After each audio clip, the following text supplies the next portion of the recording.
Greetings. This is Jan Spencer in Eugene, Oregon. I appreciate your interest.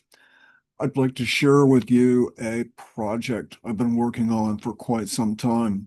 It's actually what I call a book site. It's a book turned into a website, a primer for paradigm shift. So let's just get started. It's a brief presentation here, and I've got a lot of things I'd like to mention. So let's just go to our screen share.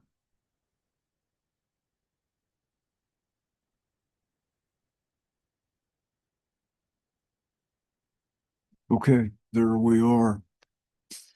Yeah, the primer features empowering content about creating a preferred present and future, and probably a lot of content you haven't seen before. That's why I wrote it, because I haven't seen this kind of content. What can we actually do? There's less theory and more. These are examples of real life paradigm shift in action. We have a lot of work to do. A brief look at the primer. These are the primary topics. A unique critique of capitalism and its dishonest mythologies, allies and assets. Who can we work with in the community? Most of the primer is about real life examples of paradigm shift, people in the act of paradigm shift. It's a part of life for a growing number of people. Be the change. Sustainability and uplift starts at home. And how can we take this positive information to the wider world?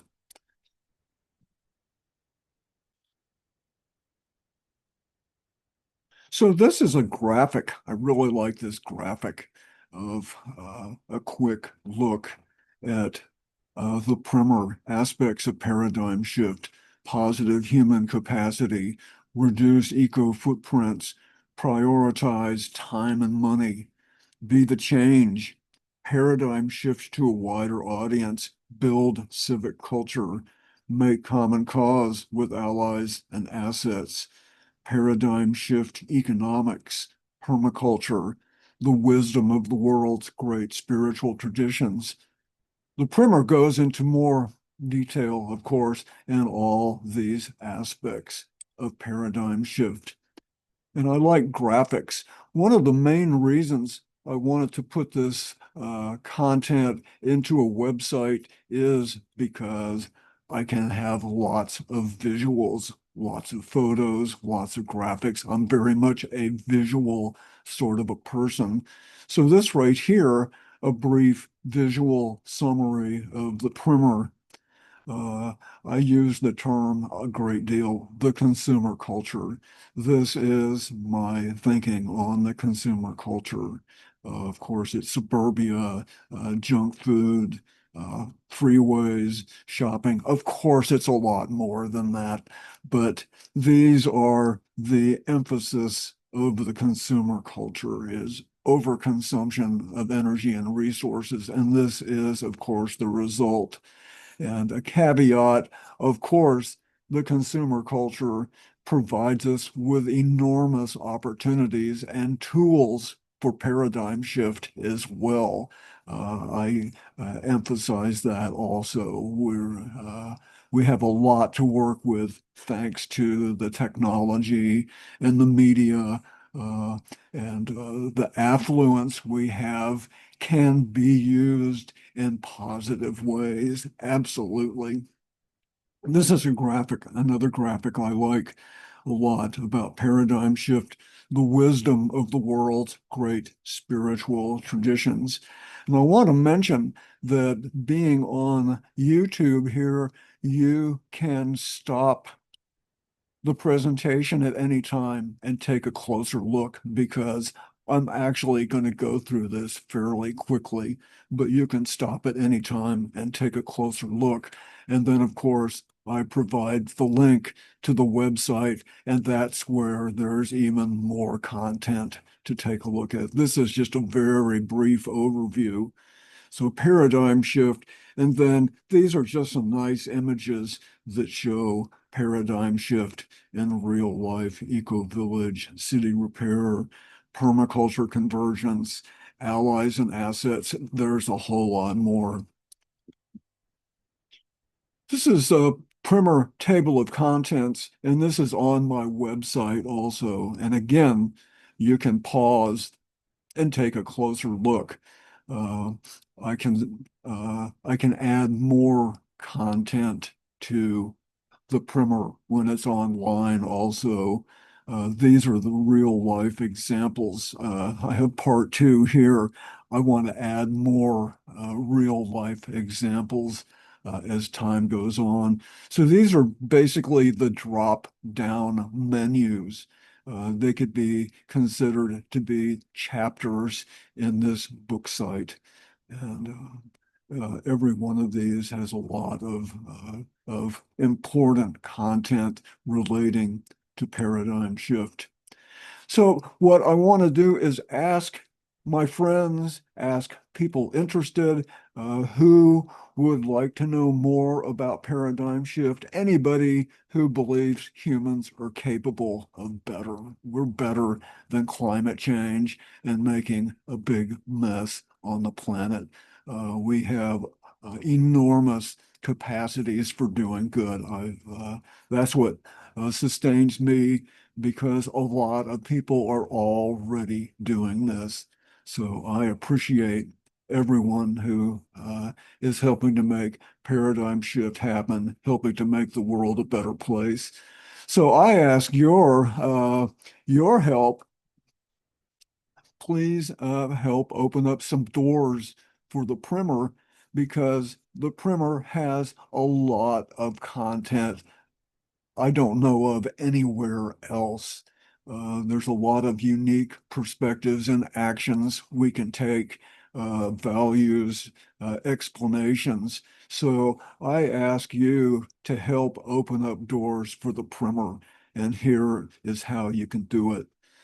For starters, this is a way to contact me via my website. And so please have a good look. Uh, and please share your thoughts. I love to have comments about the primer, whatever encouragement, criticisms. I love to have feedback. Please share the Primer website with your friends and your networks. Please pass this information on. The link to this Zoom presentation, the website for the primer, and also include some of your thoughts if you email this to your friends. If you know someone with a media show on radio or some type of positive influencing podcast, planning an event where the primer could be included, please connect me to that person or that entity. If you or others you know of are involved in a paradigm shift project, please tell me. I'd love to hear about it. We might feature that here on a primer for paradigm shift.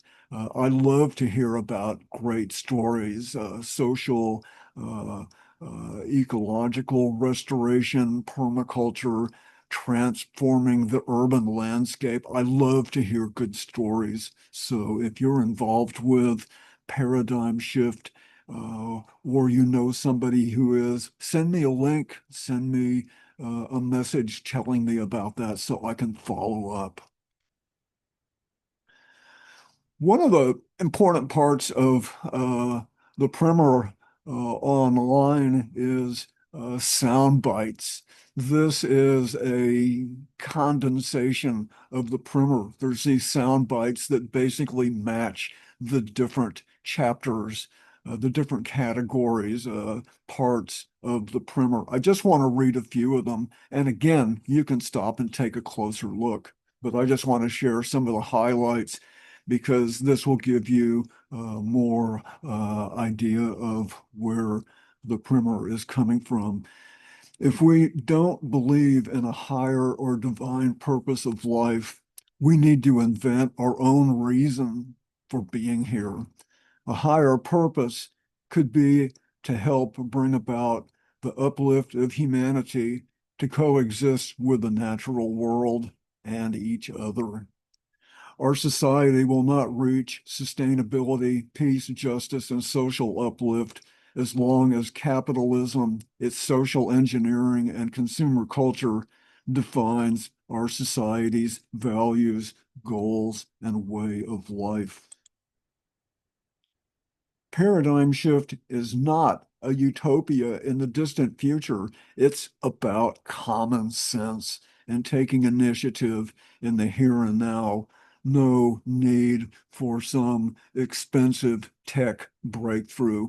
We have all we need, the money, the expertise, the time, if we organize those assets in a smart way. A significant amount of paradigm shift can manifest in our own lives and homes with families, friends, and neighbors as soon as we choose to prioritize our own time and money and make it so. We have a mass movement in waiting.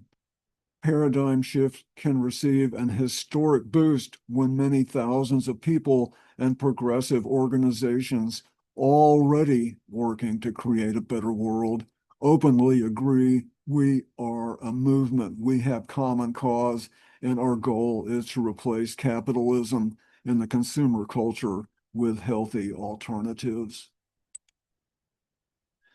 So the critique of capitalism, of course, I'll go into more detail on the book site, but from this perspective, the social damage, the public health damage, political and economic damage, environmental damage, the common denominator is capitalism in the consumer culture.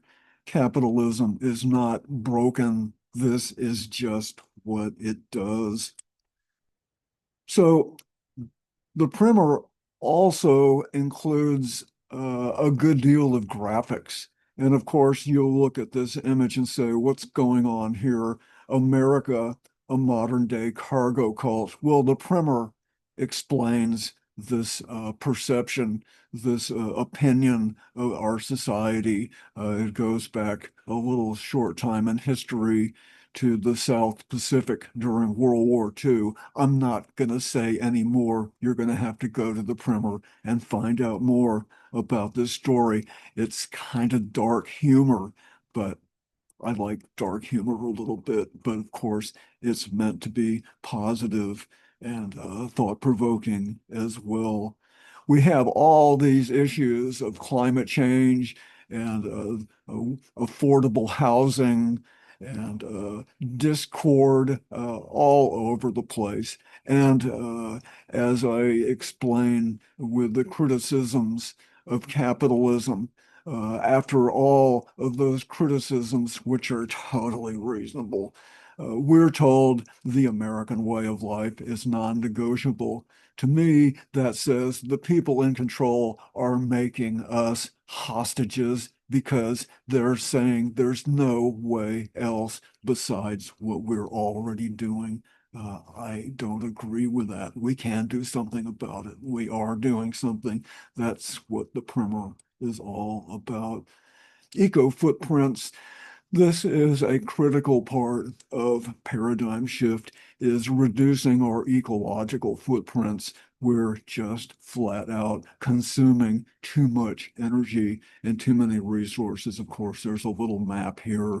Uh, there is a graphic of smaller pie that needs to be distributed more equally. Absolutely.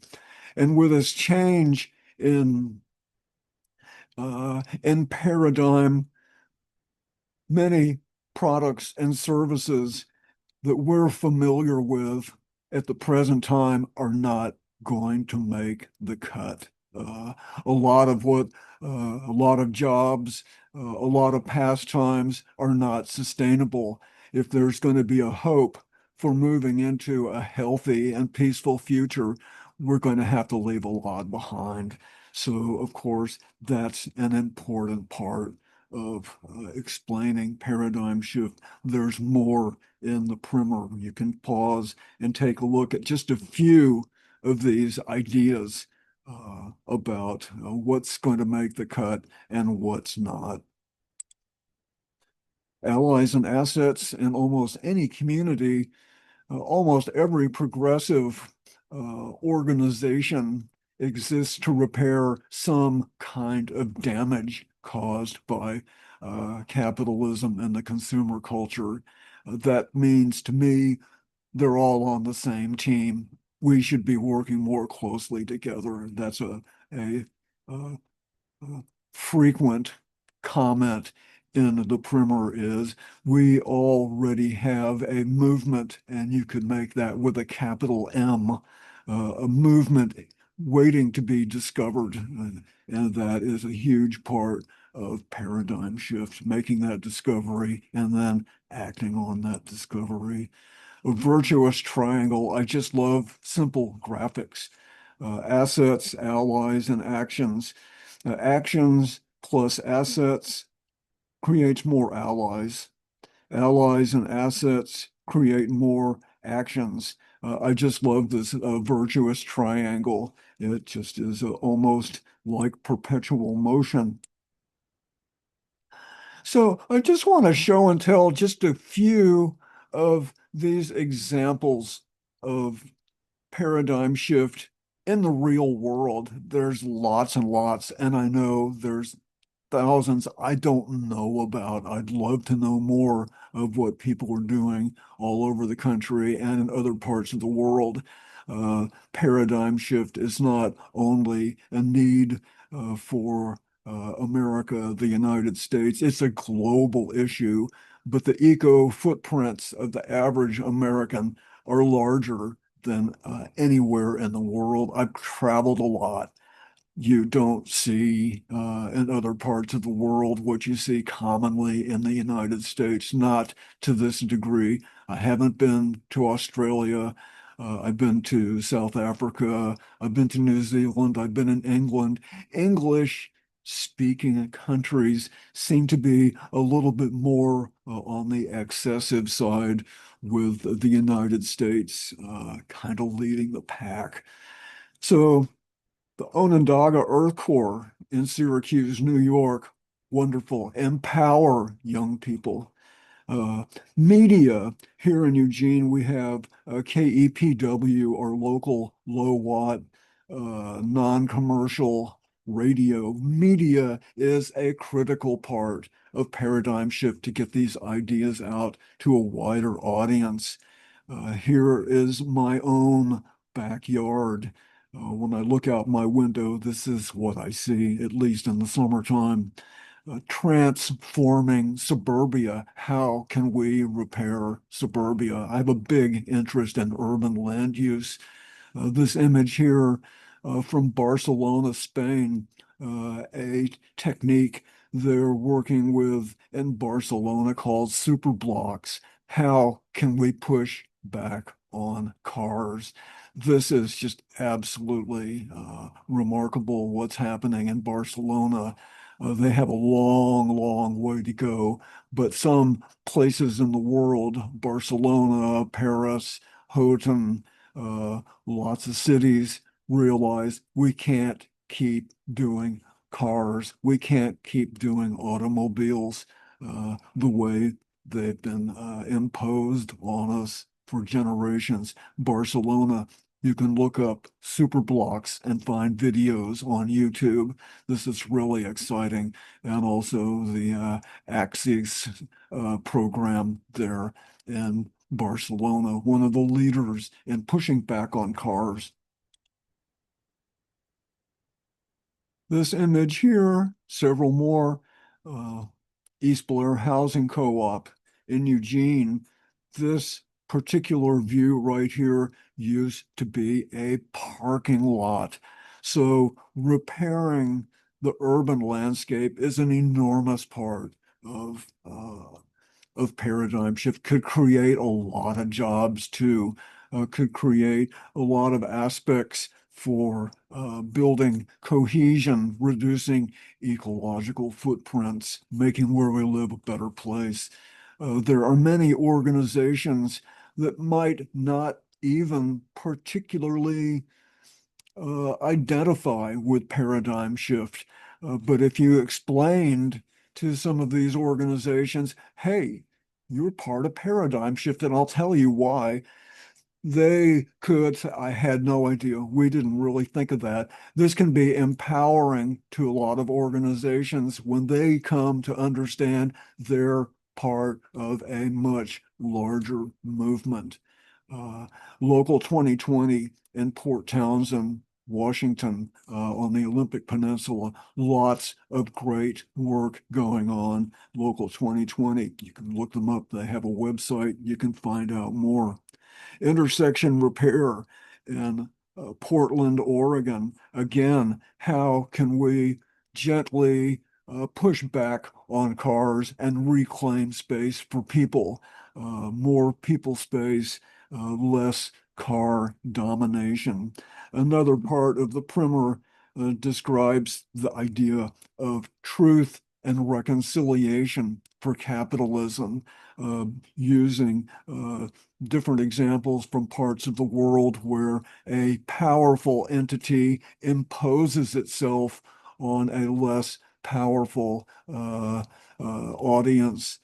Could be apartheid, could be the way that a number of countries have oppressed indigenous people. There have been efforts to address this type of history, and capitalism has oppressed a lot of people for a long time. This is not necessarily retribution and punishment, but to recognize the malpractice that is the experience of hundreds and hundreds of millions of people. Truth and reconciliation for capitalism. I explain that more in the primer. And Kailash Eco Village in Portland, certainly one of my favorite examples of paradigm shift, taking a run down apartment complex and turning it into an eco village. Here's an aerial view of Kailash. I spent a few days there this last summer. This beautiful green Mandela garden used to be a parking lot. So again, this shows what transforming, making creative use of what's already here on behalf of reducing eco footprints, building social cohesion, social, even spiritual uplift. So just a few more pictures here. What's the destination? Where are we wanting to go? Well, we're wanting to fit in with the natural world. A core ideal of paradigm shift is when humans take care of their needs within the boundaries of the natural world, of bringing out the best and positive human potential, and having a society, a honest and accountable economic system. Those are core ideals of paradigm shift. And these images here show what those ideals can lead to. Think of all the multi-acre strip mall parking lots. There's thousands of places like this all over the country.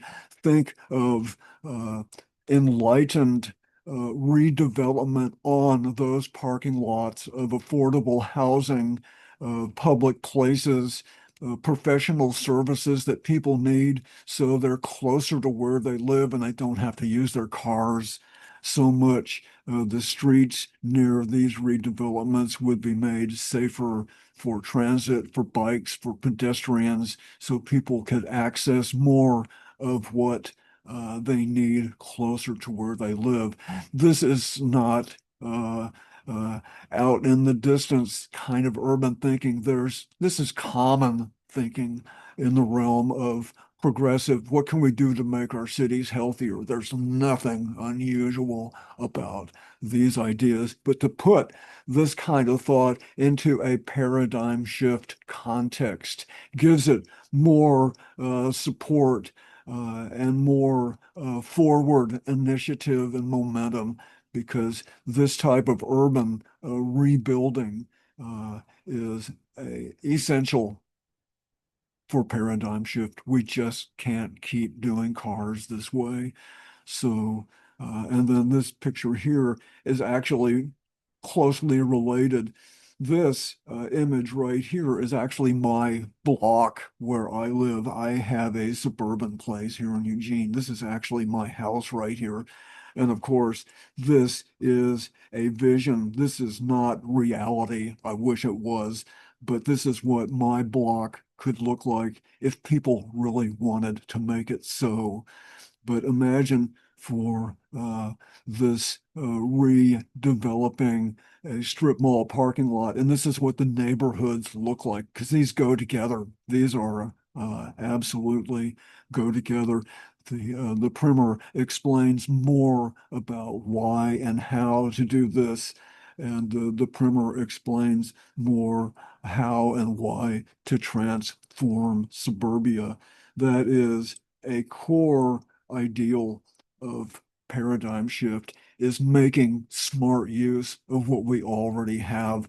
There's no shortage of know-how, of money, of time. Again, this is a recurring theme in the primer. How do we best manage? How do we best prioritize our own time and money? It's in our own best use. Uh, uh, there's an element of enlightened self-interest. When we do well for other people and for the environment, we do well for ourselves as well. That's a core ideal of paradigm shift.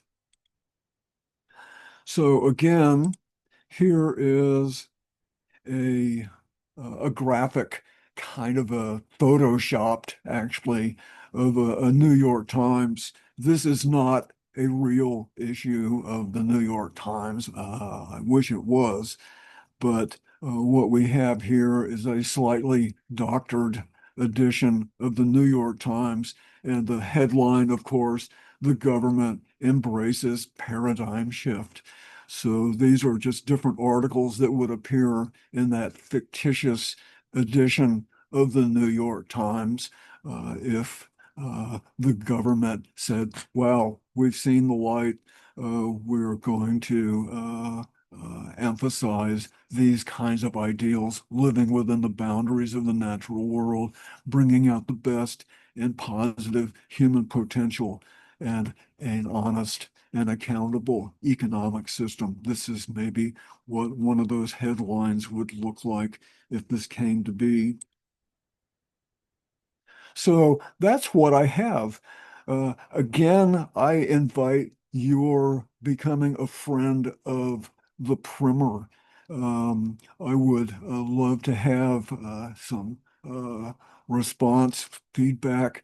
I would love it if you passed along some of this information to destinations that might welcome this kind of content to be a part of a conference, a seminar, a class, a radio interview. I would love to receive that kind of information. Please connect me. If you know of other examples of paradigm shift, I'd love to know about it.